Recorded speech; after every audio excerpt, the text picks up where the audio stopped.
שפה מגנים את האביזרים. חזק, חזק.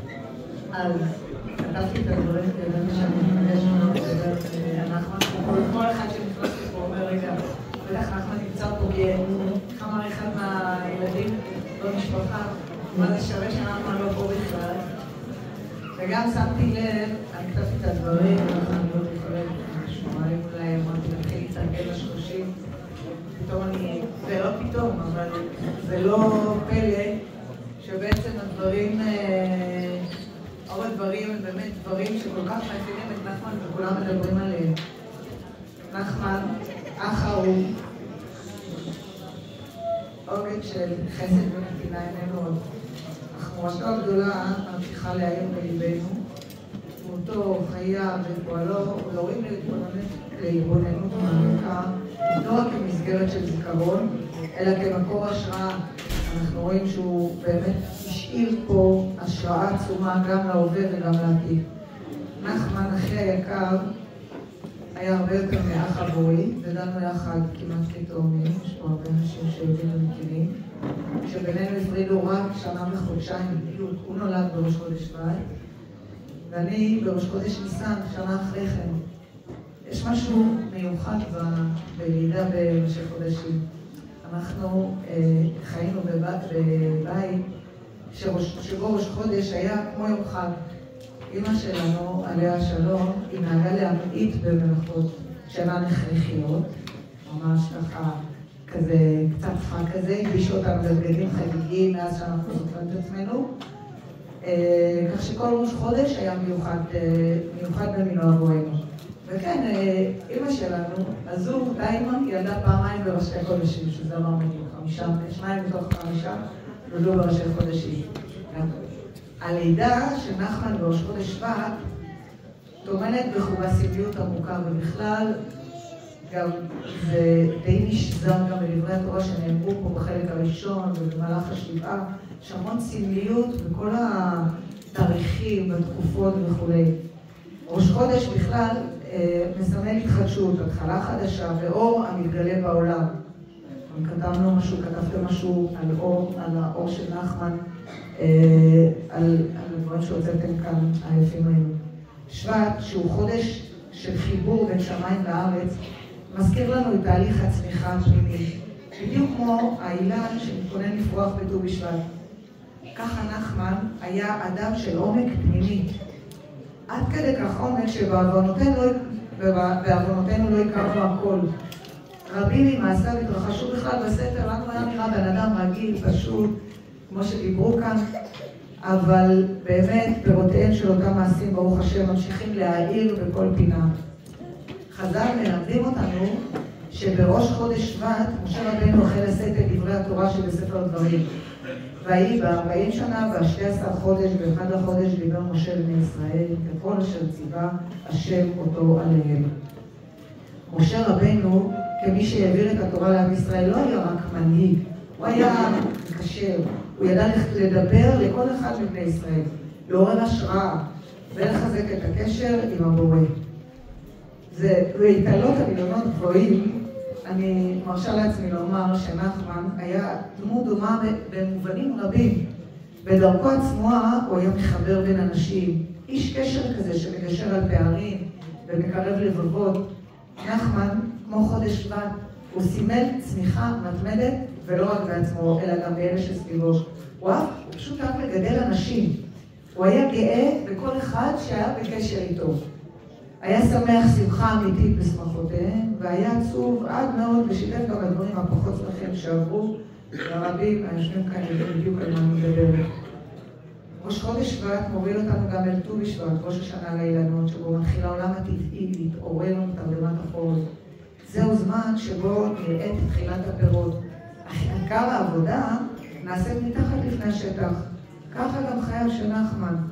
רבים ממעשיו הטובים, כמו שנאמר, התרחשו בסתר, בצניעות, מתוך שקט וענווה, אך פירותיהם ניכרים כעת בכל מקום, ודי להתבונן בנריה, במיתר, בדוד, ברחלי, באדיר, בשלום אביחיל ובצלות גוש, וכמובן בנעמי היקרה לנו כל כך, שיהיו כולם בריאים ויאריכו ימים בטוב ושמחה בעזרת השם. ולראות אילו צרות הוא השאיר כאן אחינו האהוב. פשוט מדהים. אחת המידות המרכזיות שהפכו את נחמן לדמות כה ייחודי. מה פספסתי? צרות. מה? צרות שאמרנו, הוא השאיר גם צרות. עוד צרות. או צרות. שעושים לפעמים צרות. עוד צרות. אחת המידות המרכזיות שהפכו את נחמן לדמות כה ייחודי הייתה מסירותו יוצאת הדופן במצוות כיבוד הורים. הוא לא ראה בכך חובה, אלא זכות עליונה. כיבוד ההורים שלו היה מעשה של אהבה אמיתית. לא מתוך איזה ציפייה לתמורה, אלא מתוך הבנה עמוקה שזהו ערך עליון המונח בבסיס כל בית יהודי. החל בליווי ההורים לניו יורק לטיפול המיוחד שהאבא, עליו השלום, עבר עם סיום התיכון של נחמן, בלי לחשוב שזה מעכב אותו מהדרך אותה בחר בסיום התיכון, ושם בחול כמבוגר ממש דאג להורים להכל. המשך בהקפדה לארגון ההזכרות, לאמא ואבא עליהם השלום, תוך כדי דרישה מעצמו להשיג מניין בכל מחיר, מניין כדי לומר קדיש על הקברים, ולא להסתפק בקדיש בבית הכנסת באותו בוקר שכמובן יכול היה להישאר כך. וכן בסיוע שרק בן יכול לעזור להורים ועוד ועוד ועוד. אך המסירות של נחמן לא הסתיימה שם. הוא גם דאג כאמור לשמש כקשר כאיש הקשר, הדבק של המשפחה המורחבת. לעתים חיבורים אלו דרשו מאמצים גדולים או התמודדויות עם קשיים, אך מבחינתו כשמדובר במצווה אין קושי. נחמן ידע כיצד לשמר את האחדות המשפחתית, ליזור, להקשיב ולחזק את הקשר בין כולם. הוא היה העוגן של המשפחה, וזה באמת חוזר, אני יודעת שחזרתי על זה כמה פעמים, אבל פשוט היה העוגן של המשפחה. על הפסוק בקהלת, טוב שם טוב, משמן טוב, וטוב יום המוות מיום היוולדו, דרשו חז"ל שהאדם נפרד לא ביום הולדתו, שבו עדיין לא ידוע מה יתרום לעולם, אלא ביום מותו, כשניתן לראות את פירות חייו. אדם משאיר אחריו שם טוב על ידי מעשיו, ערכיו, וההשפעה שהייתה לו על סביבתו. נחמן ז"ל הייתה התגלמות הפסוק הזה. שם טוב הוא לא רק תוצאה של מעשים נראים לעין, אלא של התנהלות יומיומית, ערכית, מלאת חסד. אנחנו שומעים על זה פה כל כך הרבה. נחמן חי חיים של ענווה, מלאי נתינה ללא גבול. מעשיו הטובים שחלקם נודעו רק בשבעה, מעידים על עומק ליבו הטוב, על האכפתיות שנחתה אותו. הוא לא חיפש כבוד אף פעם, אלא את הטוב האמיתי. נחמן ז"ל היה אדם שהגדיר מחדש את המושגים של חסד ונתינה. עבורו מעשה טוב לא היה רק מצווה, אלא חלק טבעי מהווייתו. זה היה נראה לו ברור מאליו. הוא נתן ללא גבול, מתוך לב רחב ואמונה עמוקה, שאור קטן יכול להאיר חשיכה גדולה. כמו עץ שנוטע שורשים עמוקים באדמה, כך גם מעשיו הטובים השפיעו על רבים, לעתים רחוק מהעין, אך קרוב ללב. תמיד אמרנו עליו שהוא אספן מצוות ולא ידענו עד כמה. חז"ל מלמדים כי עולם חסד ייבנה. כל מי שהכיר את נחמן ידע כי הוא היה מבוני עולמות החסד.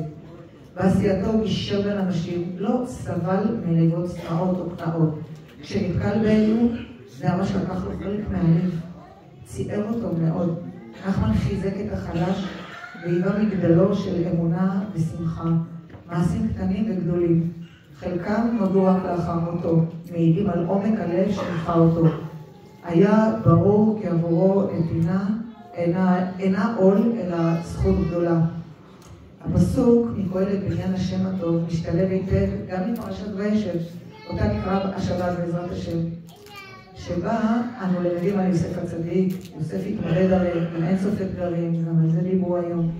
מי אותו שנוא עליך, שזה בסוגריים, כמה אנחנו היה דווקא אהוב עליך, אבל דרך להימכר כעבד ועד הישיבה בבית הסוהר במצרים, אך למרות הכל שמו הטוב נשמר לאורך כל הדרך. גם במצבים הקשים ביותר יוסף בחר במוסר, בערכים ובחסד, ובכך זכה להיקרא יוסף הצדיק. נחמן ז"ל גם מיוסף הצדיק למד ולקח מתכונותיו. התמודד עם אתגרי החיים ואלו היו לא מעטים. מתוך אמונה ושוב בענווה. למרות הכל שמר על שמו הטוב ועל דרכו הישרה. היה דמות של השראה. דמות שמורשתה ממשיכה לחיות בתוכנו ובכל מי שהכיר אותו. אחד מאפייניו הבולטים של נחמן היה, כמו שאמרתי, אותו עוגן המשפחה, וזה לא סתם, אני חוזרת על זה כאן פעם אחרי פעם. אנחנו מרגישים את זה גם בחסר הגדול כבר בחודש הזה. זה פשוט היה כל כך בולט ומשמעותי אצלו. הוא לא ראה באהבת המשפחה חובה כמובן, גם לזה הוא ראה זכות גדולה. שליחות של ממש.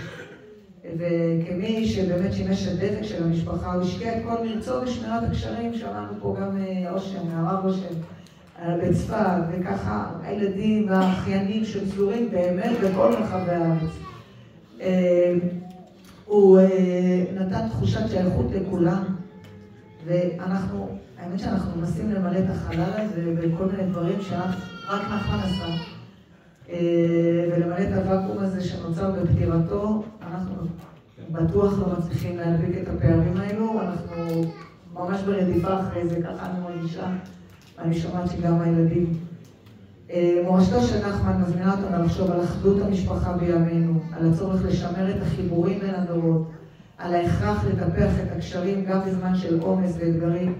נחמן לימד אותנו שהמשפחה היא עוגן החיים, וכשמשקיעים בה, כולם פורחים. נחמן לקח איתנו חתיכה משמעותית מהלב של כולם. הליכתו שברה את ליבנו, אבל הוא השאיר בנו את האור שהביא לעולם. אור של חסד, אור של משפחה, אור של אהבת הבריות ואמונה. אנו מאמינים שהוא יושב כעת ליד כיסא הכבוד, מתפלל למען כולנו, מבקש על הגאולה שלמה, על הניצחון על כל אויבינו, על שובם של כל חיילינו וחטופינו בשלום לביתם, ועל ובעיקר על אחדות ישראל. יהי זכרו ברוך.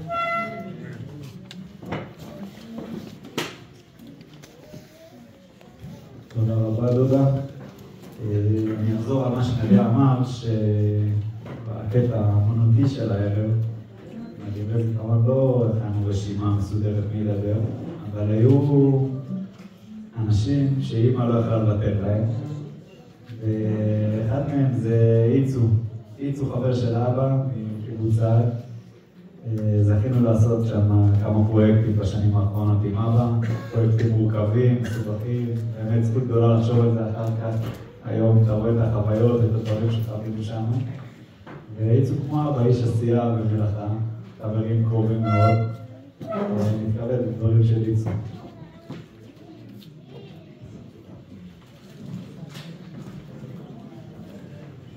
חברים יקרים,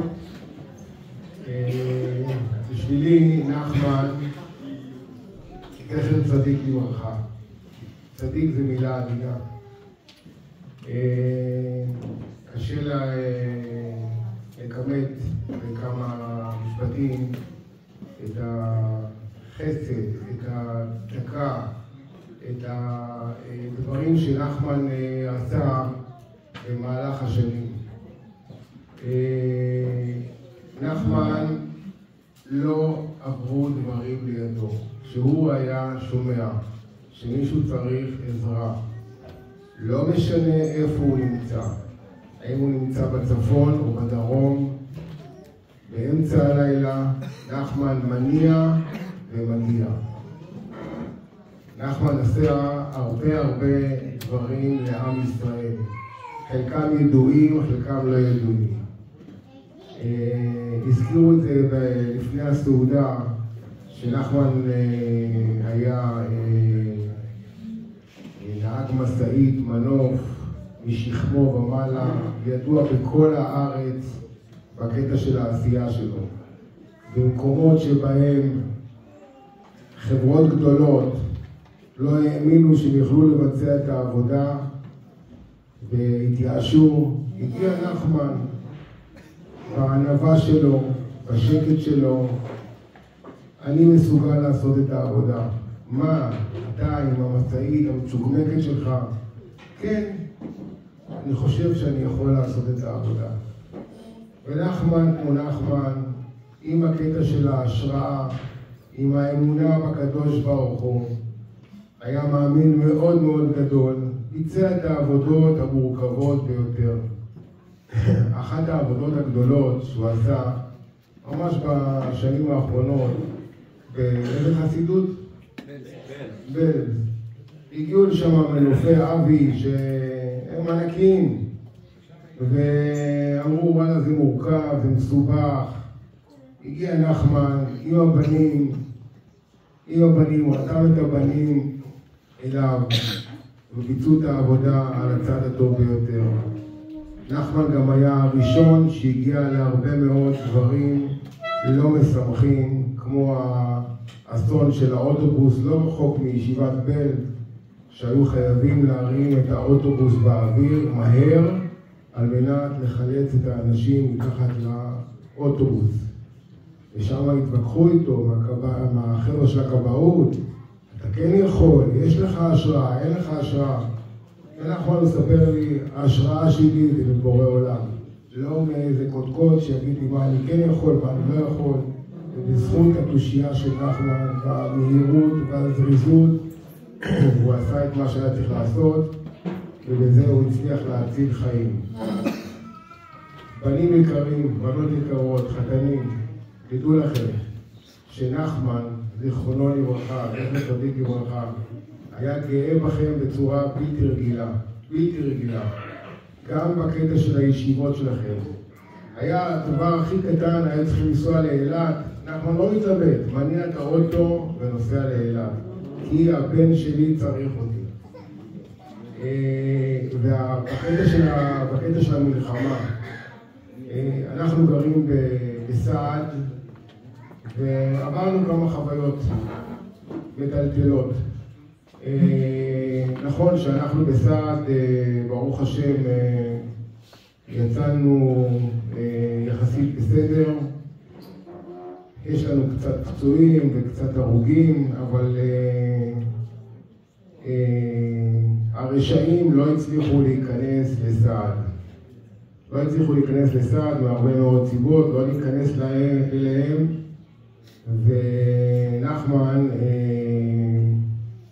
מיד במוצאי שמחת תורה אומר לי, איצו, תקשיב, כל מה שצריך באזור, אני פה לרשותך, רק תגיד. וכשנחמן אומר מה שהוא אומר לגבי הקטע של אני עומד דום, רק תגיד לי מה להגיד, מה לעשות, ידעתי שזה לא חלל ריק. וכל יום, או כמה פעמים ביום, הימים הראשונים, היה מתקשר, מה קורה, מה צריך, אמרתי לו, נחמן, שמע, אנחנו כרגע באיזשהו קטע של לחימה, יש פה ממש עדיין המחבלים, עוד לא הצלחנו לטהר פה את כל השטח, והשטח הוא בינתיים עוד מלוכלך. ובאיזשהו שלב, יותר מאוחר, שיתפתי אותו בחוויה אישית מאוד מטלטלת, ולי הייתה נראית באותם רגעים משהו שפשוט טבעי כזה. אנחנו בעצם במקום שאני עובד פה, זה נקרא סעד אסף בחממות, בשבת, בשמחת תורה, שאלו אותי, תגיד, יש לכם מצב שיש לכם איזה מקרר פנוי? אמרתי להם, כן. לא היו צריכים להגיד לי למה. הבנו מצוין מהדקות הראשונות כבר מאזור 7:30 בבוקר, מה קורה לשכנים שלנו, ולכן הבנתי. ועשינו מה שהיינו צריכים לעשות, הכנו מקרר, שספנו, ניקינו. רק שאלתי, אתם יודעים כמה אנשים יצטרכו להגיע, כמה חללים? אמרו לי שלא, ואני הבנתי קדימה שבעצם שאנחנו צריכים להיערך למספרים גדולים. וככל שעוברים השעות, כך ידענו כמה האסון הוא אסון גדול מאוד. וכשנחמן נודע לו על החסד שעשינו עם החללים, עם החיילים והחיילות שהגיעו מהמוצב בנחל העוז ומפגה, הוא ממש כעס עליי. אתה יודע שאני ברבנות, חברה קדישה, זה אחד מהדברים שעשיתי בצבא. למה לא זיכית אותי במצווה? אמרתי לו, נחמן, רציתי לחסוך לך את לא, אתה לא מבין, זה מצווה מאוד מאוד מאוד גדולה. וכל פעם שהיינו מדברים, הוא אומר, אני לא אסלח לך. אז נחמן, אחי היקר, א', שאתה נמצא למעלה, קבל סליחה, קבל מחילה, והיה מקטע טוב, מקטע של רצון טוב, ופשוט רציתי למנוע את זה ממך. נעמי ונחמן היו אצלנו במתחם, וראו את הדברים בעיניים אחרי המלחמה. אחר כך עשו ביקור בכפר עזה, בעוטף. דברים מאוד מאוד לא פשוטים. היינו ביחד בכפר עזה, אצל איזה משפחה. היה מאוד מרגש, זה לא מילה נכונה, אבל היה מאוד מכיל, מאוד מאוד מאוד חזק. לשמוע את הדברים, אבא שסיפר על הבת שלו. לא נשארה שם עין אחת יבשה. בזכות אותו חושך שעם ישראל חווה, ושילמנו ומשלמים מחירים מאוד מאוד כבדים. גם השם ייקום דמו של גלעד שהזכרתי פה, אני אישית לא הכרתי, אבל נחמן התקשר וסיפר לי שהבנים והוא ונעמי, כל המשפחה, כולם כואבים ושבורים מעצם הסתלקותו. זה דברים שאי אפשר בכלל היה לתאר אותם, כי שמענו את הדברים האלה מעומק הלב, פשוט קשה לשמוע את זה מנחמן. נחמן הוא, כשהדברים האלה נוגעים לו ללב, זה משהו שהוא רגשני. לא הכרתי את נחמן ככה, אבל נחמן הגדול מכולם הראה לי שהרגש אצלו מאוד מאוד מאוד מאוד מאוד חזק, לפחות לא בדברים שחוויתו ביחד. לכן משפחה יקרה, חזקו ואימצו. נעמי, הלוויה של הבית, כן, אין עלייך, עם ישראל חי.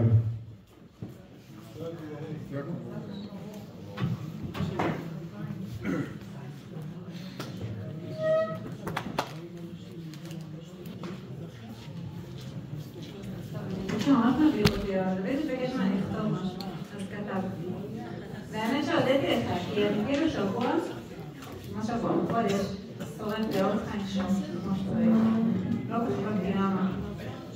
ואז זה כאילו, בסוף. אז אני אקריא, והאמת שכתבתי כאילו לנחמן, אז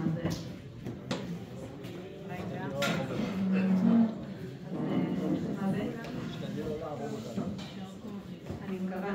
אבל כתבתי לו, גם שלחתי בקבוצה את מה שכתבתי לו ליום הליד 60, ואז אמרתי, איזה מה אף מה, אני הייתי עוד מה להגיד לו, למה אמרתי, כאילו, באסתי. אז אני מדברת אליו ותביא שתפו. שגרה. כמה דברים פשוטים מרכיבים שגרה.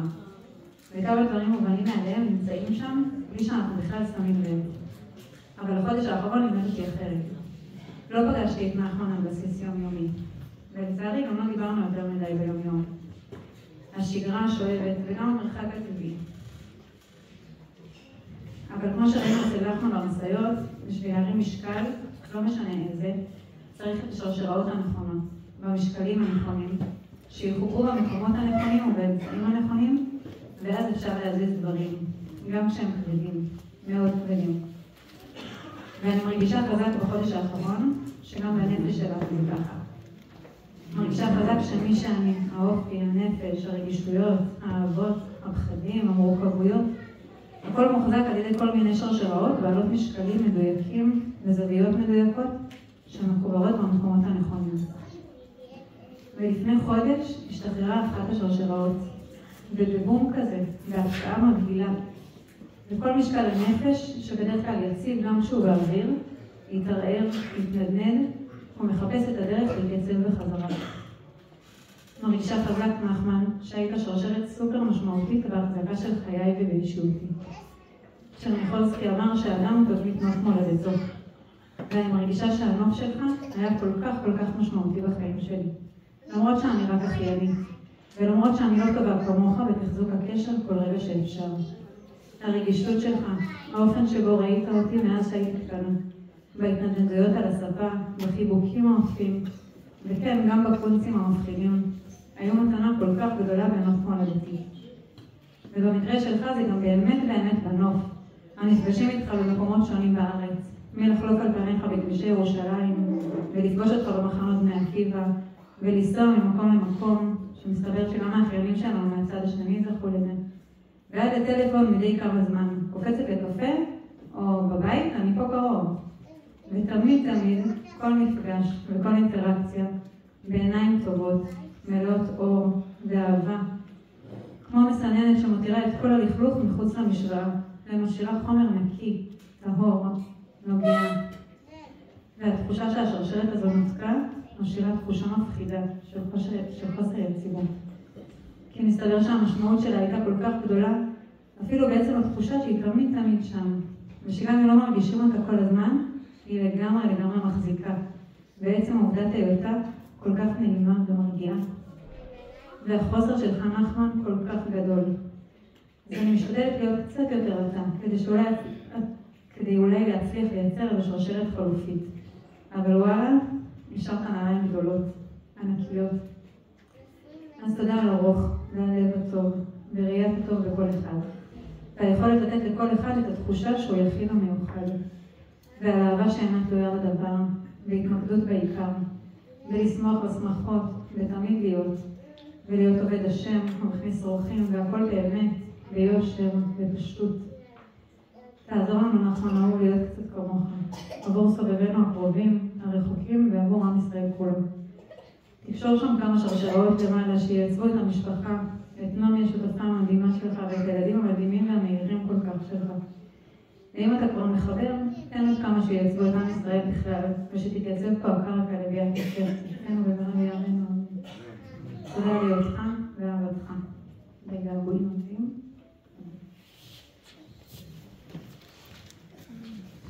טוב, אז כמו שהודיה אמרה, ראיתי שגם מריה דיבר ככה, אז כבר כמה וכמה ימים, אולי שבועות, רציתי לכתוב על אבא, ולא הצלחתי. עד שהבנתי שאני מנסה לכתוב על אבא, מבחינתי זה לא אפשרי לכתוב על אבא. לקחתי, ניסיתי היום, בצהריים, וכתבתי לאבא, וזה הצליח. כאילו יצא משהו, אני חושב שמה שיצא זה די מה שכולם חורזים אחד אחרי השני את האופי המיוחד של אבא.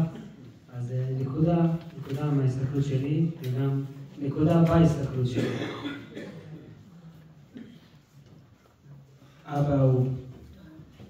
אבא, כמה סמלי זה כשנפטרת בפרשיות של ספר בראשית. אתה היית איש של סיפור, איש של חיבור. נשאלת השאלה, אם התורה היא ספר הוראה, למה פשוט לא לכתוב את המצוות, מה אפשר, מה צריך, מה מותר, מה אסור? ועוד יותר, למה כל כך העריכו בספר בראשית עם כל סיפורי האבות? בעצם, כשאנחנו מקבלים הוראה, אנחנו חדורים במשימה, ולבצע אותה, ולפעמים יכולים לפספס דברים חשובים בדרך. אבל כשאנו שומעים סיפור, אנו מקבלים הסתכלות אחרת על החיים. אנו לא רק משימתיים, אנו מבינים שכל פרט שאנו פוגשים בחיינו הוא חלק מהסיפור שלנו. ספר בראשית לא סתם מעריך בחפירת בארות, בשידוכים, במריבות ומלחמות. זה בא ללמד אותנו להיות אנשים ישרים בחיי היום-יום. אנשים שמחוברים למקום גבוה, אבל נמצאים במציאות ולא מתעלמים ממנה. אבא, אתה היית כזה. אתה היית אדם חי. תמיד ראית את מי שבא מולך. כשהיית מורדם, כל כך היה קשה לראות אותך. אמרתי לך, אבא, תגלה להם שאתה האיש הכי מצחיק במחלקה. כי כשאחות נכנסת להביא לך תרופה, אתה לא רואה את התרופה. אתה רואה את האדם שמביא אותה. אולי צריכה משהו, אולי עוגיה, קפה, ואפילו אולי שידוך לידה שלה. סיפור אמיתי. וכשאתה נוסע בכביש ואתה רואה רכב בצד, אתה לא חושב שזה חלק מהנוף. ישר אתה חושב איך אפשר לעזור. וכשאתה פוגש את אחד הילדים, אתה לא אומר שלום, תודה שבאת, אתה נותן חיבוק. וואי, איזה חיבוק. חיבוק עם כל הלב והנשמה. איזה געגועים לחיבוק הזה. ונשיקה, איך תואר שלנו אמרה? אם יש זיפים ואפשר כבר לדקור, אז זה עוד יותר טוב. וכשאתה שואל מה נשמע, אתה התכוונת באמת לשאול מה נשמע. כשאתה שומע שחיה נהרג, זה לא עובר לידך.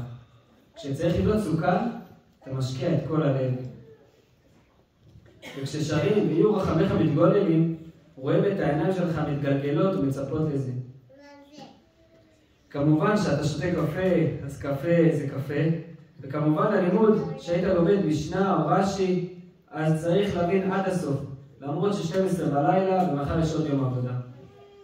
כשצריך להתרכז בהנפה של המנוף, אתה עד הסוף שם. אבל כשהיית צריך להתפלל מנחה באמצע, אתה עוצר הכל ונכנס לתפילה כולך. כזה היית אבא, אדם שמבין שאנחנו חיים פה בסיפור, ואסור לנו להיות מנותקים. לא היה אדם שקוף לידך, לא מוסכניק, לא רב, לא רופא, לא ילד בן 6 וגם לא בן 2. היית אדם של חיבור, של אהבה, איך אהבת את המשפחה, את אמא, את הילדים, את הנכדים והנכדות, או איזה סבא הם זכו ועכשיו איזה סבא הם פספסו. את האחיות שלך, את הגיסים, את סבתא, את כל האחיינים. בעצם זה מה שהליל הדעה שלנו ב9 כתבה. אני זוכרת שסבא הצחיק אותנו ואהב אותנו ועשה איתנו צחוקים וסיפר לנו סיפורים ודיבר איתנו מלא. והיה לי כיף איתו והוא שחק איתנו לפעמים. אוי, איזה סבא, איזה בעל, איזה אח, איזה יהודי. כשיוסף נמצא לבד במצרים, אחיו מכרו אותו, אביו חשב שהוא מת, והוא כמעט נופל. הוא נמצא במקום כל כך חשוך ולבד, אבל אז הגמרא אומרת שלפתע נראה אליו דמות דיוקנו של אביו. ואז הוא נזכר לאיפה הוא שייך. הוא הבן של יעקב, הנכד של יצחק, הניל של אברהם, ובעצם מבין לאיפה הוא שייך. יש לו צוואה מאביו, יש ממנו המשך, יצאו ממנו מנשה ואפרים, ממנו יצא המשיח. אבא, הסתלקת פתאום. לא אמרת לנו איך להתנהג, לא השארת לנו צוואה או ספר הוראות, אבל השארת לנו סיפור חיים, השארת לנו דרך. את הדמות דיוקנך אנו רואים בכל פינה, בכל התלבטות, בכל חיבוק לילדים, כל שיחה עם האישה, כל נסיעה בכביש ובכל תפילה. מתגעגע מאוד, חיבוק אמיתי ממך.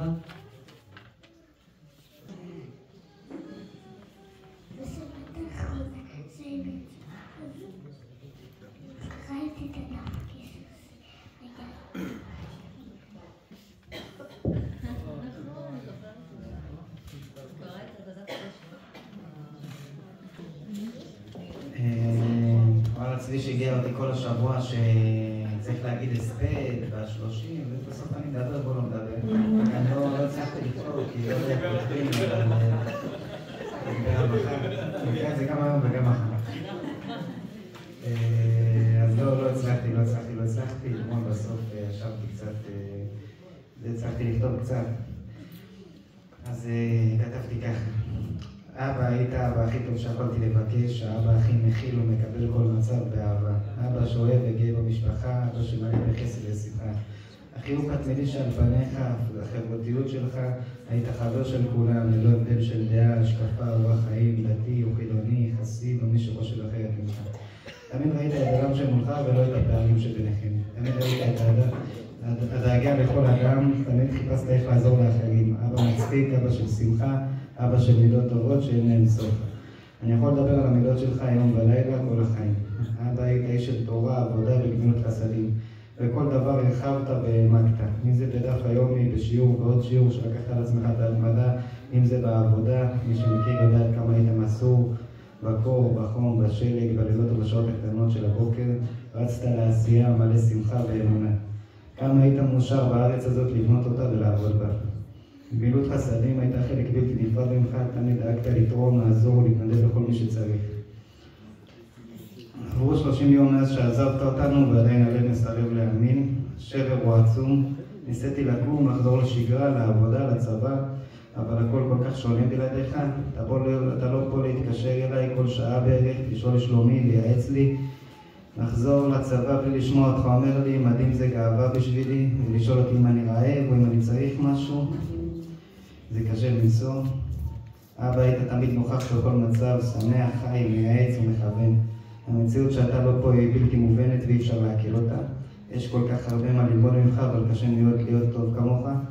אבא, שבועיים לפני שהשם החליט שהוא כל כך אוהב אותך, טוב, לא תיימנו פה הספדים, אבל אבא, שבועיים לפני שהשם החליט שהוא כל כך אוהב אותך ורוצה אותך לידו, שלחת הודעת תנחומים בקבוצת המשפחה לזכרה של אורלי, אשתו שלי יקר לנו, כתבת כך: הקדוש ברוך הוא שולח וישלח תנחומים וכוחות לכולם, שהרי אינו מנסה אלא את אנשי האמונה והביטחון, כידוע שאינו מביא ניסיון אלא למי שיכול ומצופה שיעמוד בו.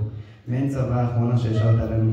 הכאב קשה מנשוא, אבל חינכת אותנו על אמונה וקבלת הדינים. בתקופה הזאת, עם כל הכאב של עם ישראל, לימדת כמה חשובה קבלת הדינים. במהלך המלחמה האחרונה אמרת תמיד אלו זמנים של גאולה, רק להודות לריבונו של עולם. תודה ריבונו של עולם על 22 שנים שבהם זכיתי לאבא צדיק הזה, שזכיתי להביט בו בגאווה, ללמוד ממנו ולגדול על ברכיו. אבא, אני יודע שהיית רוצה שנמשיך להיות משפחה חזקה ומאוחדת ושמחה. אם היית פה בטח היית אומר לי, לא תספיק להגיד ג'ק רובינסון, ולא תהיה לך משפחה מאושרת ותגיע לסביבה טובה ולהיפגש בגן עדן. בעזרת השם שהרוב רואה לעם ישראל ומדע בעמנו, תהיה נשמתך צרובה בצרוח חיים, בגן עדן מנוחתך ואתה איתנו בלב לנצח. ידוע דיני האבלות מתחילים יום של האבלות, אחרי 3 ימים ראשונים, 7, 30, שנה, יורצייטים, כל זה נוגע למשפחה, לאישה, לילדים. אבל מה עם החברים? איפה החברים נמצאים בתחום הזה? אנחנו כאילו לא חווים את זה. באמת קשה. אנחנו לא יודעים איפה אנחנו נמצאים. מבחינתי, סולם קצת ארצה לו, שהוא מגיע השמיים, סולם קצת ירושלים, עבר לבית אל, ועכשיו נמצא בשמיים. ונחמן הוא קיים, הוא חי, אפילו פה כשנכנס בערב פה לעולם, הייתי מישהו בדמות ככה, אולי דומה לו, לא יודע, הוא הדמיונות שלי, אמרתי, נחמן כאן, נחמן נמצא, נחמן בשביל אותו הלך, עוד פעם קיים. פרשת השבוע, וישמע ראובן ויצילהו מידם, ויאמר לא נקל מנפש, ויאמרים אל תשלחו דם, תשליכו אותו לבור, אז זה אשר נדבר, אל תשלחו בו למען, תציל אותו מידם להשיבו לאביו. וישמע ראובן ויצילהו מידם. מובא בעדות שמעוני, אמר רבי יצחק, בא כתוב לומר, כשאדם עושה מצווה, יעשיה בלב שלם. אילו היה יודע ראובן, שהכתוב מכתיב עליו, וישמע ראובן ויצילהו מידם, בכתפו היה מתינו ובלוחו אצל אביו. לא, וישמע ראובן ויצילהו מידם, היה תופס את יוסף על הכתפיים ולוקח אותו ליעקב. אילו היה יודע אהרון שהכתוב מכתיבו ורעך ושמח בלבו, כשאהרון הולך לפגוש את משה, כשהוא חוזר ממדיין, בטובים ומחולות היה יוצא. לא היה אומר, לא היה יוצא ככה לבד. אילו היה יודע בועז שהכתוב מכתיבו ויצבות לכלי, שהוא מה שבועז עשה לרות, מה, נתן לה כמה שיבולים? הגלים פתומות היה מאכילה. אנחנו רואים שבעצם המדרש אומר שנותן דוגמה של ראובן, אהרון ובועז, שהם עשו פעולה, ובעצם אם היו יודעים שיש לזה משמעות, הם היו עושים את זה בצורה אחרת לגמרי. ראובן היה תופס את יוסף, תופס אותו על הידיים כמו ילד קטן, כמו שהוא היה בן 17, וקורא אותו אל אביו. אהרון היה בא עם תזמורת גדולה ובא לקבל את פני משה. ובועז, נתן לה כמה שיבולים, היה מכין לה סעודת מלכים. ובעצם קצת קשה, האם בגלל שיכתבו עליי אני אעשה משהו אחר? אני אעשה בצורה אחרת? הספרטמן מסביר שבעצם הוא היה עושה את זה יותר עם משמעות. היה עושה אותו דבר, אבל הפעולה הרגעית הזאת, הפעולה הסתמית הזאת לכאורה, היה עושה את זה עם יותר משמעות. לכן המדרש פותח, כשאדם עושה מצווה, יעשה אותה בלב שלם. אנחנו לא יודעים מה המשמעות של אותו דבר, מה המשמעות של דבר שאני עושה, מה המשמעות לגביי, ומה המשמעות לגבי הסובבים אותו. והמדרש אומר, כשאדם עושה מצווה, יעשה בלב שלם. לא נותן דוגמאות, לא אומר הנחת תפילין, מצוות סוכה, דברים אחרים. דווקא דברים שלכאורה וילתם לחברו, שקשורים לגמילות חסדים, ללב טוב ועין טובה. והמדרש מסיים, רבי כהן ורבי יהושע מסכימים בשם רבי יהושע בן לוי. לשעבר אדם עושה מצווה, נביא כותבה, כמו שראינו. כתוב בתורה, כתוב בנביאים, מה שהם עשו ואיך זה יתקבל. ועכשיו אדם עושה מצווה, מי כותבה? מאיפה אנחנו יודעים לאן זה הולך? מה קורה עם מה שאנחנו עושים? אומר המדרש, בדרך אליהו, מלך המשיח, והקדוש ברוך הוא חותם על ידיהם. שנאמר, אז ידעו אל השם איש אלוהיהו, ויקשיב השם וישמע, ויקבל. כל מעשה ומעשה שלנו נכתב. יש לו משמעות למה שאנחנו עושים, והמשמעות לסובבים אותו.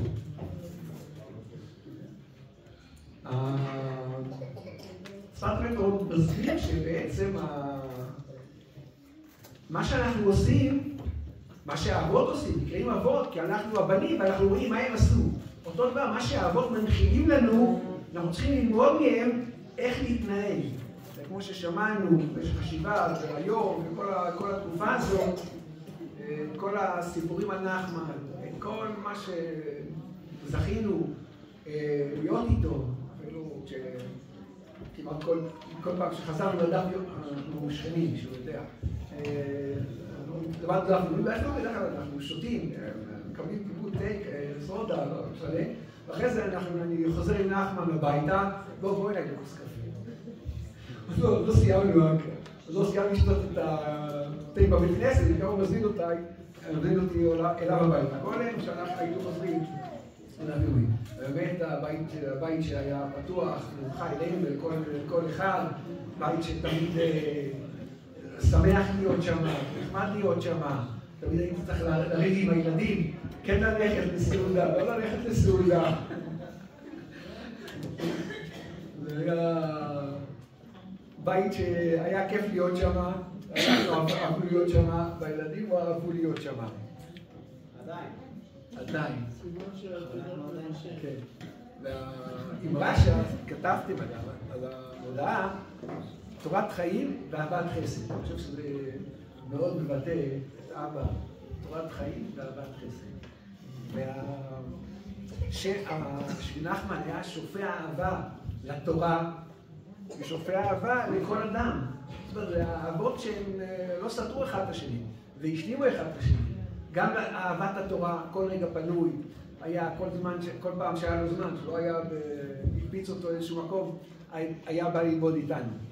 ואמונה בקדוש ברוך הוא, גם לא גם, אלא אמונה היומיומית בקדוש ברוך הוא, וגם בשעות הקשות ביותר, וברגעים הקשים ביותר, אמונה בקדוש ברוך הוא, ואמונה באדם. אמונה באדם ובילדים, שבסוף יהיה טוב, כמו שהרשמה את זה משאיר, יהיה טוב, יהיה עוד יותר טוב.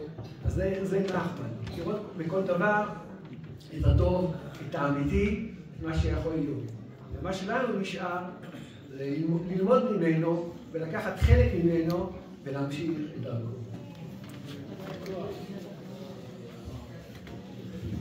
אני לא אגזול מהזמן שלכם, אני גם לא תכננתי לדבר וגם לא הכנתי כלום, אבל רק אני בלט מזה שאני אומר אומר שלא הכנתי כלום, אבל באמת אני לא מתכנן לדבר. אני יכול להגיד רק דבר אחד, באמת קצר.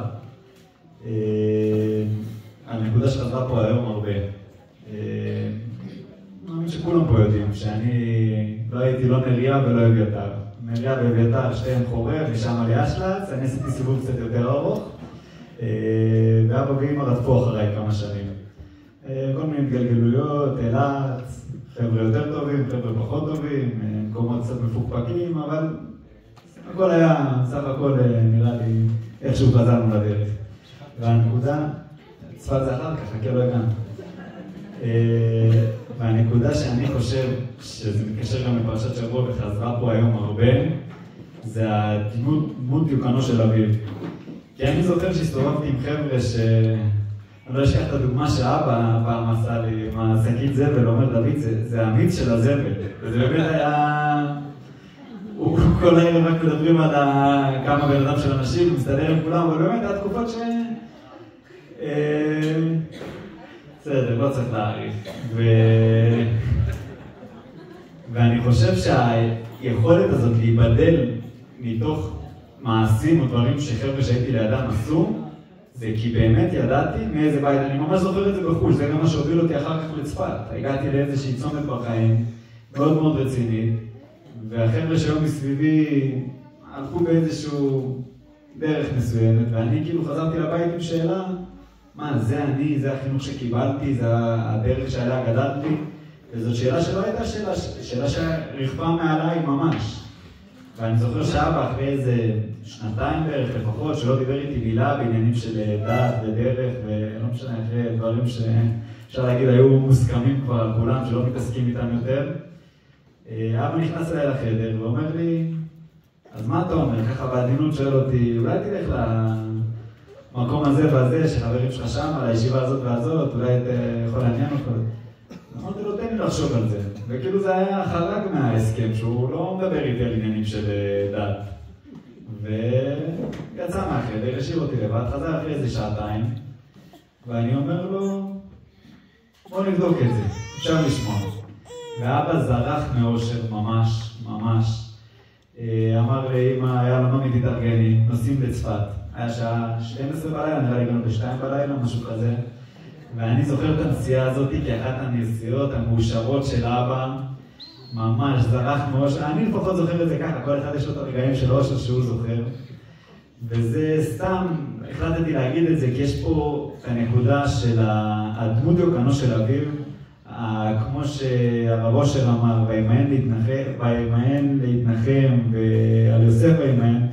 אני חושב שזו נקודה שאפשר לקחת אותה למי שאתם יודעים, או מי שצריך, בעזרה בחינוך ילדים, שנקודה שאפשר לקחת מאבא, שזה נראה לי הדבר הכי חשוב מכל הדיבורים, שדברים שאפשר לקחת אותם בחיי המעשה, זה האמונה הגדולה של האבא בילדים, זה לדעת להסתכל במבט מלמעלה, ותמיד הוא אומר את זה, הוא מבקש דורש ממני, לדעת להתרומם, להסתכל במבט מלמעלה על הדברים, ולדעת שזה לא כאן ועכשיו, כאילו ראייה לרחוק.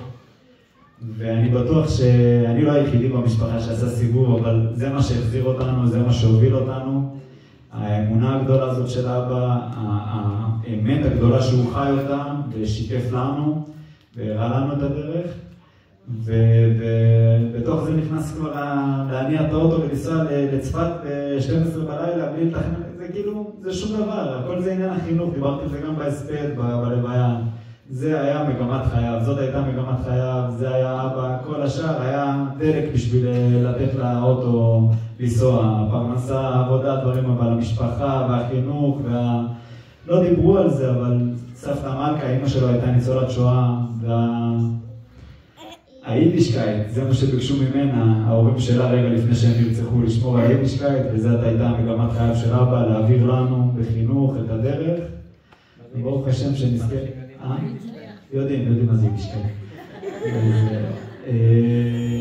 הוצאנו מזכרות, מי שקצת פינתי אז לא יודע אם ראו לא ראו, תפילת הדרך, לאורכה או לרוחבה, מה שאבא גם כל חייו. מוזמנים לקחת, אם יש עוד מישהו שרוצה לדבר, אפשר בשמחה, אם לא, אז אנחנו בברכת המזון. טוב,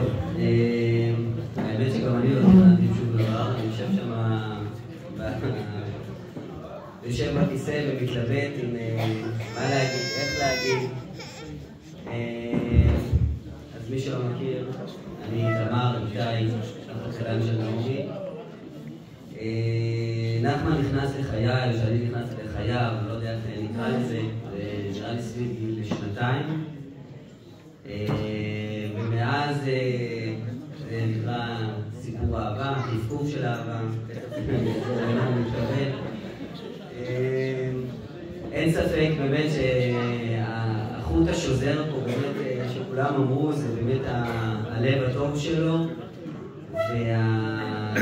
והמסירות האינסופית. אם ככה אני זוכר שפעם אחת קרה לנו שהוא מקרה בבית, שנשרף לנו בבית, לא יודע, דיברתי איתו ואני בדרך, רגע, לא שמעת מה קרה, מה אני בדרך, אבל הוא כבר יצא לדרך. באמת כל תקופות בחיים וכל הוראה שהיה, באמת הוא הראשון לדבר והראשון לצאת. בלי עדיין נשמע כל סיפור וכל הפרטים, אבל הוא כבר שמה. מה שאני עומד להקריא פה עכשיו זה משהו שכתבתי בדרך להלוויה. בדיוק אמרתי למיכל אחותי בדרך, אם אני עומד פה, לי זה עדיין לא נקלט. כאילו, לי זה מרגיש שהוא מתחבא איפשהו, הוא יצא עוד רגע. וזה פשוט לא נתפס. ביום שדוד התקשר אליי, ניסה להתקשר אליי לפחות, הוא אמר לי, תקשיב, אבא במצב לא טוב, וזהו. בקיצור, משם אמרתי ללימור, תקשיבי, אני אעלה ונסה לבקר את נחמן, ונחזור הביתה. זאת אומרת, מבחינתי זה מה שהיה. אני מגיע אחרי סביבות 2 בצהריים לבית חולים, וככה אני פותח לכם את הלב עכשיו, כן? לא תכננתי, אבל זה מה שיצא לי.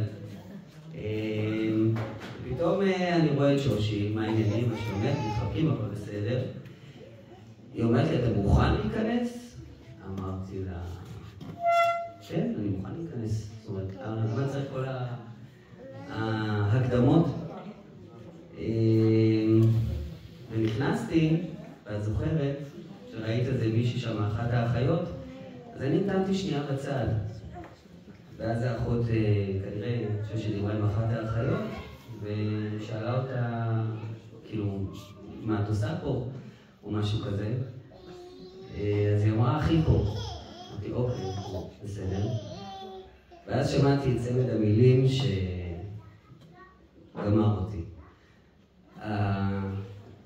המילים כביכול היו שעות אחרונות.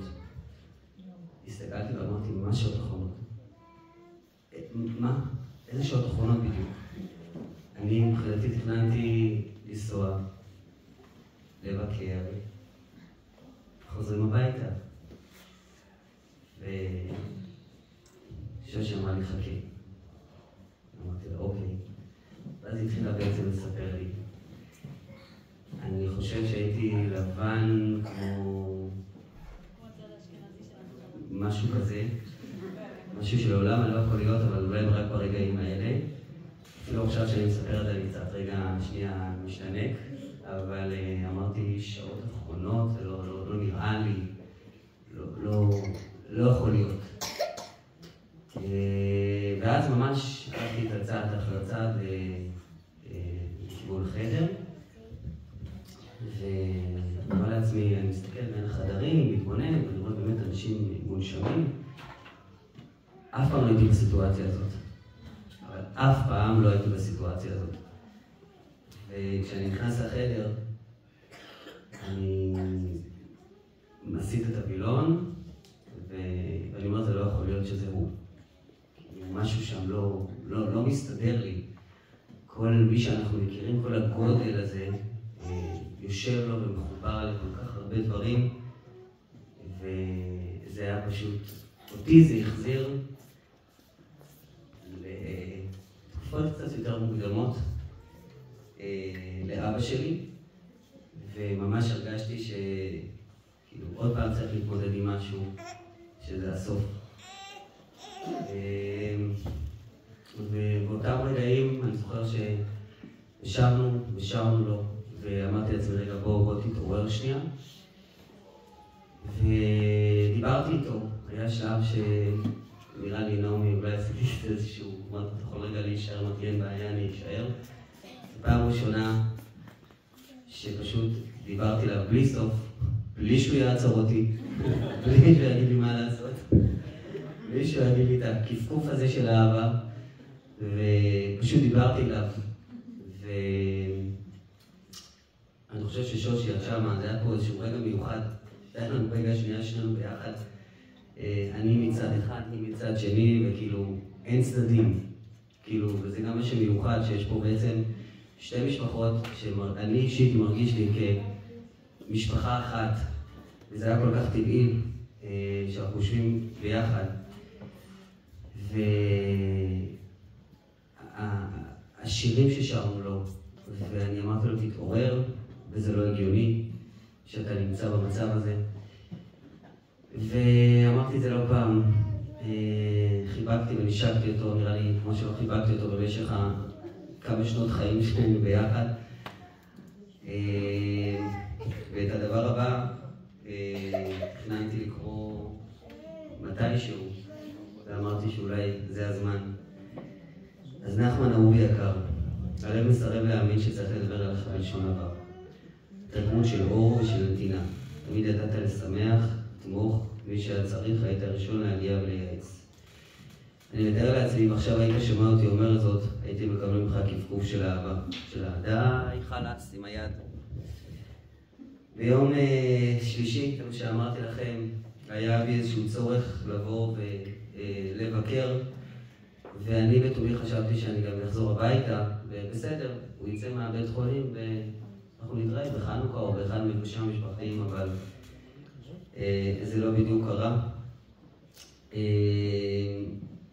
באחד מהפעמים ששמענו לך שירים, כל שיר ושיר שהתנגד בספוטיפיי, איכשהו הגיע, בכל דבר, בכל שיר היה את המילה לב. זוכרת? ממש כל שיר, אמרתי, אני חושב שתקשיבי עוד פעם לב, ועוד פעם לב, ועוד פעם לב, ועוד פעם לב. ואז בדרך הביתה, אחרי שהייתי כבר צריך לנסוע, הבנתי עוד דבר.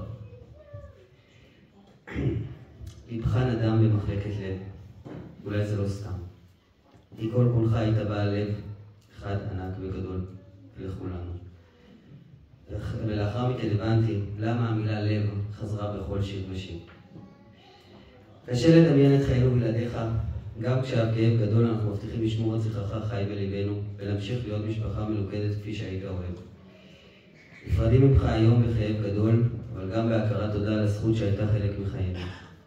תנוח בשלום, עכשיו אתה מצטרף להוריך היקרים. המליצו יושר עלינו. המקום שלך בליבנו הוא לנצח. את זה רציתי להגיד אז, על הקבר, ובפעם האחרונה אני אוהב אותך.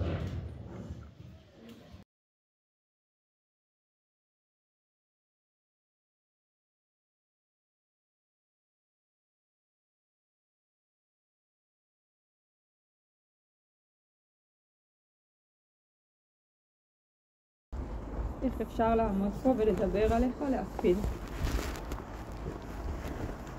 חודש אני רוצה כל רגע להתקשר אליך, רק לרגע לשמוע הדידוש בטון הבאי ואוהב, שרק לרגע תחזיק את זיו שלי, תרגיע אותו כמו שידעת לעשות בקסם שלך. איפה אתה אבא? אני צריכה אותך. חודש שכל יום הוא בחירה להמשיך וזה לא קל. כל הזמן המחשבה איך להיות יותר אבא. אבא, אני יודעת ומאמינה שאתה במקום טוב. מישהו אמר לנו בשבעה שבשיבה טובה זה לא רק הגיל, זה גם מה שהאדם הספיק ולמה שהוא זכה, וזכית. הספקת כל כך הרבה.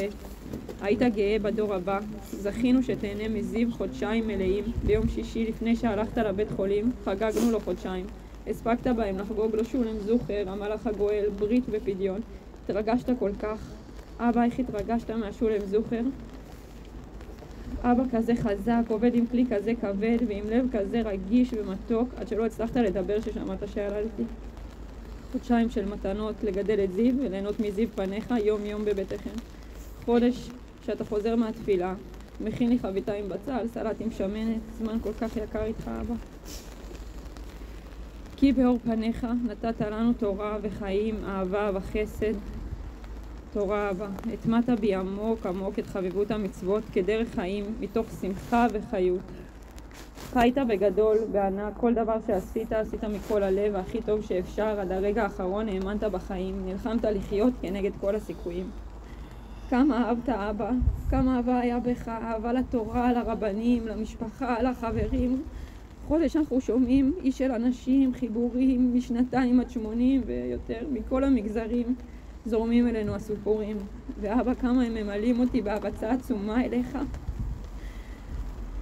איש של חסד, תמיד חיפשת לעשות טוב, כל השבעה, החודש אנחנו שומעים מהמון אנשים, תמיד הופעת, תמיד הגעת ונתת את כולך.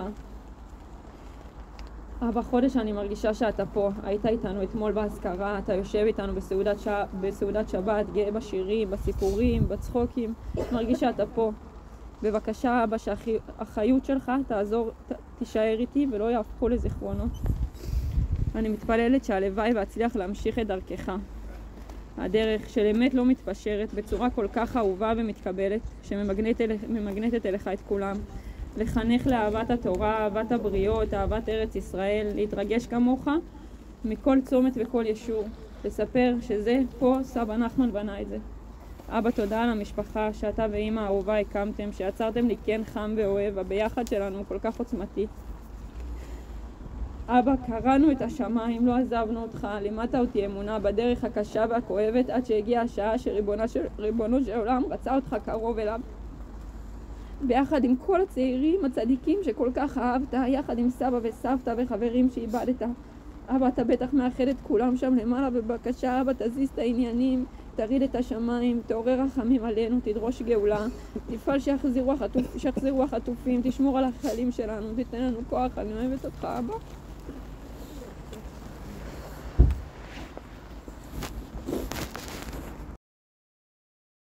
הרבה על הצוואה האחרונה של סבא וסבתא שביקשו, וגם מאמא שלי אנחנו שמעתי הרבה, גם מברוניה זכרנו משהו. אז ברכה שמעתי תמיד. הם את הגוף ייקחו, אבל את הרוח לא ייקחו מאיתנו. אבא עכשיו נחמן הולך למעלה, הוא בא אליהם ואומר, קיימנו את הצוואה. לקיים צוואה זה דבר גדול מאוד, ובטוח יש להם שמחה גדולה בשמיים ביחד. ויש בצבא, הרוח לא לקחו מאיתנו, נמשיכים את הרוח ונמשיך בעזרת השם, בגדול. חודש עבר ולא הפסקנו לדבר, חודש עבר ולא הייתה שנייה שלא חשבתי עליך. אמא. על מה שהייתה בשבילי כל 20 שנים האחרונות. זכיתי להיות הבן שלך, אתה היית איתי ולבאת איתי בכל פרק בחיים שלי. אבא, תמיד היית שם בשבילי, לא משנה איפה זה ובאיזה שעה, אם בדימונה, אם באיתמר, אם בחברון. ואם זה גם לאסוף אותי ב2 בלילה מעזרא ברמות זה ימי שלישי, מה לא היית עושה בשביל שאני אהיה בושה? אבא, מה לא היית עושה בשביל שנלמד ביחד? כל הזדמנות שהייתה לך לא ויצרת, מתוך העשרות פעמים שהיה לי אבות ובנים, רק פעם אחת הצלחתי לזכר שלא היית, וזה היה בגלל שהיית מאושפז בבית חולים לפני 3.5 שנים. יש לי זיכרון שלא יוצא ממני. ביום חמישי אחד בדימונה התקשרתי לך ושאלתי אותך איך אתה מרגיש. אמרת שלא משהו, שבקושי ישנת בלילה, ואמרתי לך איזה באסה, רציתי שתבוא בערב למשמר, שנלמד, אבל לא נורא, ניפגש מחר ורפואה שלמה. הגיע הערב, אני יושב ולומד, ופתאום החברותה שלי אומר לי, אבא שלך בכניסה לבית מדרש. אז זה היית אבא, ברגע שאני נכנס סיכון של לימוד תורה, זה ישר היית מתייצב. אבא, אני לא מצליח לישון עם המחשבה שאתה כבר לא פה, עם החלל העצום שהשארת בי, עם החסך של גיל הבגרות שאני לא אזכה לעבור איתך. אבא, מי יעמוד איתי מתחת החופה ותן לי את החיבוק הכל כך אוהב שלך. מי יבוא אליי ראשון בחלל לידה בלי לשאול ויעמוד לצידי ברגעים הכי מאושרים שלי בחיים אם לא אתה.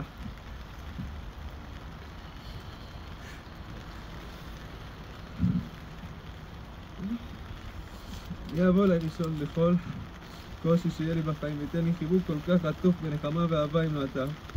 מי יבוא ויגיד לי הכל יהיה בסדר, תסמוך על השם.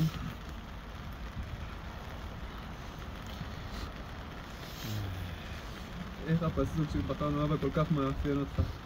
כי באור פניך נתת לנו תורה וחיים, אהבה וחסד. תורה אבא, איך היית מעריץ את התורה, היית עושה הכל בשביל ללמוד תורה. וכן, גם אם עכשיו חזרת מהעבודה ונשאר רק 20 דקות לדף יום, ישר היית הולך למשאית, מהמשאית לבית כנסת. ואם זה לנסוע לדימונה בשביל ללמוד איתי, ואם זה להגיע לשבי חברון גם שכבר לא הרגשת טוב, היית מגיע. איך היית מאושר מזה, זה כל כך הפתיע אותך. חיים, איך לימדת אותנו לחיות אבא, במיוחד בשנים האחרונות. הבאת לנו מה זה להעריך את החיים, כל יום ויום. לא היית מסוגל לשבת ולנוח יום שלם בבית. תמיד היית מחפש מה לעשות. גם אם המצב הבריאותי מתחיל להתדרדר, בחיים לא התייאשת ורמת ידיים, תמיד המשכת לחיות כמה שאפשר עד השנייה האחרונה, פשוט בטחת והאמנת בקדוש ברוך הוא. וואו, כמה גילנו את זה על עצמנו, את האמונה שיש בתוכנו בשבוע האחרון של חייך. כשהרופאים אומרים לנו שזהו, לא נשאר לך סיכוי, ואנחנו לא מוכנים לקבל את זה. כי זה לא הם קובעים מי הולך לחיות ומי ימות, אלא רק הקדוש ברוך הוא. וממי קיבלנו את האמונה התמימה הזאת אם לא ממך? אהבה, אבא, אהבה, איך לימדת אותנו לאהוב.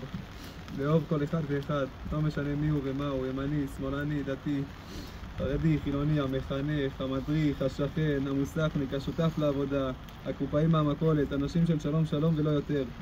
ואצלך זה ממש לא היה ככה, היית פוגש ממש כל אחד ואחד. לא היית צריך ללמד אותנו לאהוב כל אחד. רק מלהסתכל עליך ולראות איך אתה מדבר עם כל אחד בכזאת פשטות והארת פנים. בלי שאכפת לך מה מעבדו ובכמה שנים אתה מבוגר ממנו. זה היה השיעור הכי טוב שיכולנו לבקש. חסד. אבא חסד. איך היית מחפש איפה אתה יכול לעזור. ממש היית צמא לזה. כמה היית חושב למי אתה יכול להתקשר, להתעניין בשלומו, או לבקר אותו בשביל שלא יהיה עם הבעיות שלו לבד. במיוחד בשנה האחרונה, איך היית מציע את עצמך לאנשים בשביל להקל עליהם ולשמח אותם. כל כך רצית לעשות סיבוב על המשאית ל5 יתומים שאיבדו את אבא שלהם מהיקר השם ייקום דמו. ואמרתי לך, אבא, מה הקשר עכשיו באמצע השבעה לנסוע לשם עם המשאית? אבל אתה אמרת את זה מהתמימות שלך, שפשוט היית בטוח שזה מה שישמח אותם עכשיו. אז אמרת, טוב, ניתן להם לנשום באוויר קצת ונעשה להם סיבוב אחרי השבעה. אבא, עבר כבר הרבה זמן. ומי יעשה להם סיבוב על המשאית? מי ישמח אותם, אבא? מי ישמח אותנו? איך לקחו לנו אותך ככה פתאום? הדמעות לא מפסיקות לרדת. תשמעו, בפנים. טבע זה לא נורמלי, אבא. אנשים מנסים ללחם ולחזק אותנו, אבל זה לא עובד שאתה לא כאן, אבא. אנחנו צריכים אותך לצדנו עכשיו יותר מתמיד. אבא, תשלח לנו כוחות, תנחם אותנו, תחזק אותנו, רק אתה מסוגל לעשות לנו את זה בצורה הכי טובה לנו. אבא, אני אוהב אותך ממש, מחכה לך בכל רגע שתעיר אותנו מהסיוט הזה. לא מפסיק להתגעגע ולחשוב עליך. צבי כוש. עבר עלינו כבר חודש שנים, עבר עלינו כבר 30 יום, בריא רחמים. כשם שהריח מתכסה ומתגלה, כך אתה אבא, התכסית, וכנראה אתה מתגלה במקומות אחרים, פחות פיזיים, יותר רוחניים. אבא, עבר עלינו חודש שנים, חודש לא פשוט שבו אנחנו מעכלים שאת כל האימפריה שהקמת, את כל המפעל הזה, עזבת אותו ונשארת אותנו לבד. יהיה לך ימים שבו אנחנו מגלים המון, דברים שכבר ידענו אותם, ואנחנו מגלים אותם. יהיה לך ימים שאתה התכסית מאיתנו בגופך, ואנחנו מגלים אותך בגופנו, בנשמתנו. יהיה לך ימים שאנחנו פשוט מתגעגעים עליך, מתגעגעים לפשטות. מסתובב איתך ברחוב, לראות אותך יושב ולומד, מחיבוק. אבא, אתה זוכר לפני איזה 20 שנה, נסענו במשאית, אתה נהגת, נראה דוד ואני ישבנו לידך, איזה אושר, התחלת לשיר, נתיני,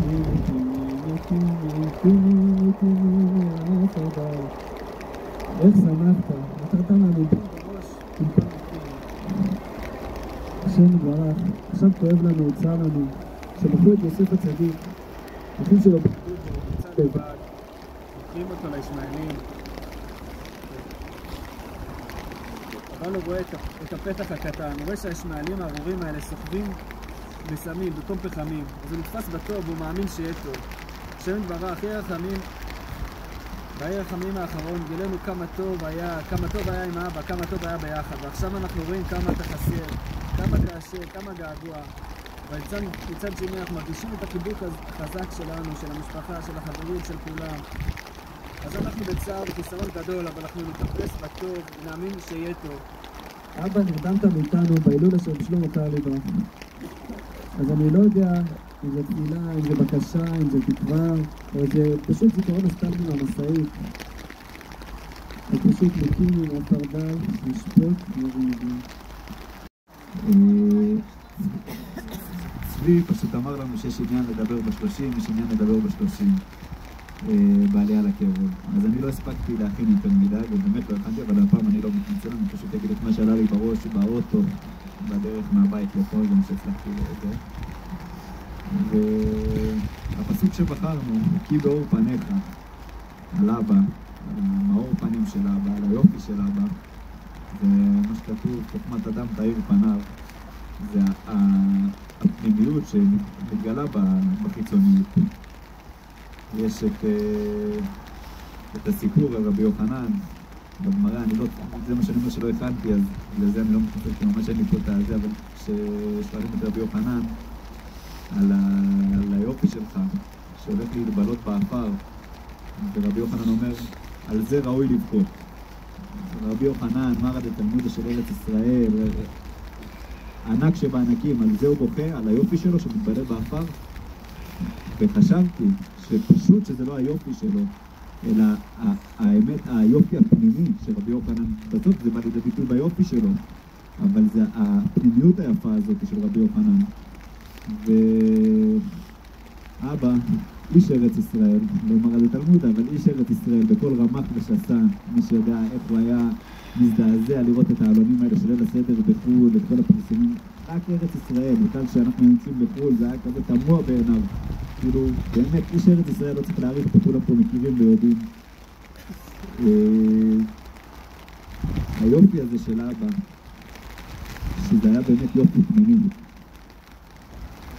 ושלום אביחי שאל אותי ככה, מה, נראה לך שפגש את גלעד? ושאל אותי כזה בחצי בצחוק. פגש את גלעד שם למעלה? גלעד למעלה? אמרתי לו, תשמע, אין לי ספק, אבל אחרי זה חשבתי על זה קצת יותר. ואמרתי, אני חושב שמי שמכיר את אבא, את הדרך שהוא חי, איך הוא התבטא בעבודה, כל בן אדם שהוא פגש אותו, אז רחל ניסה להזכיר לנו השבוע, ניסינו להיזכר, היה איזה קיבוצניק שהוא עבד איתו פעם, והיה לוויה בלי קדיש, וניסינו להיזכר מי זה היה, ואבא נעמד מאחרי הרכב של החבר'ה קדיש, ופשוט ברמתו הלך ועמד קדיש מזה. עכשיו אבא הוא חברת מנופי, מעורך דין, בעל הבית מה שנקרא בשפת הזה, ומה הקשר פתאום איזה יהודי פשוט שהולך עובד? אבל זה לא, אבא ראה את עצמו, כמו שסבתא אמרה פה, ראה את עצמו כיהודי, כנצר לשושלת של אברהם, יצחק ויעקב. אז בתשובה לשלום אביחי, אני מתפלל ומבקש מהקדוש ברוך הוא, מבקש מאברהם, יצחק ויעקב, שכמו שאבא ידע לראות כל יהודי, כי הקשר בינינו זה לא הלאומיות, זה אדמה אברהם, יצחק ויעקב. שיקבלו אותו למעלה, שימיצו עליו טוב, כל החסד, כל הטוב שאבא עשה, דיברו על זה כבר בלי סוף, אין מה להעריך בזה. אני רק אגיד שאת היופי הפנימי הזה של אבא, המעשים הטובים, הגמילות החסדים, כל הזכויות שאבא עשה, שיעמדו לו, שיהיה לעילוי נשמתו, שיהיה מליצו של רב כולנו. אני הגענו למלכה, עברנו בחלוקה. לפני חודש, אתה נמשכת מדינה, אני דרך על התוכנית של שבת, עברנו, עשינו סעודת שבת, שמחנו, עצרנו, אני כרגיל נרדמתי על הספר, היית מעצר בחזק, והלכת איתם. ולא תרקם תחנה של ארגון שלי, נדע שפקת איתם, ושפקנו כמובן ויכול להתאמין שלך, ותפניד לך בסדר בנושא. נושא שבת עשתי לך הגדלה, שלהם לא הרגשת טוב, אבל לפעמים חשבתי שתוך לילה זה יעבור. באותו לילה נפגש לכולנו בבית החולים, שהרופאים הביאו לנו שניתן כמה שעות. אנחנו מאמינות שקיבלנו נוכל במילים על יוצאת להתפלל, ונרצינו לעוד 4 ימים להצעה הבא, עוד 4 ימים שבוטים לתת לך נפש ויש להצעה ולתת לך. 4 ימים שבהם אני רואה אותך כל כך נלחם להיות איתנו, לעבור את הרולת של נתן, לעבור את הרולת של אימא, לחכות שכולם יגיעו ותנסו להתערב. עוד הקשה נצטרך לקבל את העובדה שנבחן אותה מתחת לאדמה. הפרויקט שלנו תהיה של בית החרדה האנושית, שמענים הגיעו להלוויה, לשאיבה, כל השלושים, הטלף מאוד נציפות שעושה לסיפורים הנסיכים להגיע כמה סופר, אבל כמה אנשים עזרת בעולם הזה. אפשר להגיד שנתת אפילו השם, שמחייך הקדשת להשם, אנשים שראו את האמונה שלך התפתחו בעצמם באמונה, וזהו קידוש השם. גם הסיפורים על אנשים שעשית היום חמדים, אני לא כל כך התפלאתי מכל הסיפורים, שניתן זה רק יהודי בדיחה בשביל. אבא, תודה על כל הבית המקלט שהייתה לי, תודה על כל ההכלה שלך אליי, לפעמים שאני מתבייש כמה התרחקתי ממנו ומחינוך היותר שלך אבא, תודה כי ההכלה ועוד להביא את זה נתן לחזור למטרות שלך ובכל השנים האחרונות אני מתגאה בחינוך הנפלא שלך אבא, ורציתי לעזור לך כל השנים האחרונות אותם ביד חירבת עד שהבנת כמה אתה רוצה לדאוג לך ולעזור לך. תודה על כל פעם שהסכמת לי לעזור לך, שזה כיף היה לי איתך, כל רגע כמה שתפסתי אבא, כל רגע שזרתי עם פניים ולדברים טובים. היית אור גדול לכל כך הרבה אנשים כאן, והאור שלך ממשיך להעיר כאן המון אנשים. אתם להיות עוד כמוך, תמיד אותם לאנשים. אבא כאן מגיע לך המקום שאתה נמצא, ועכשיו נמצא בבקשה. אני מתפלל אנחנו מתפללים בבוקר לכל ישראל בגברה, ככה אנחנו מקבל כוחות ובגברה ואנחנו נצליח לשמוע את המשהו ורענית על אבא, היית לכל וככה נדבר את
Shabbat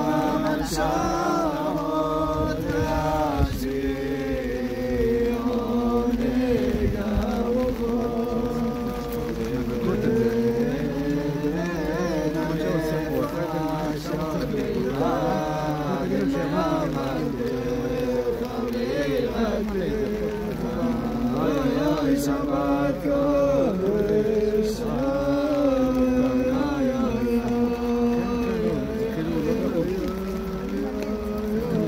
שבת קודש נפשי כל אהבתך שבת קודש נפשות ישראל וכנפיך יצאו מרויות מבשרתך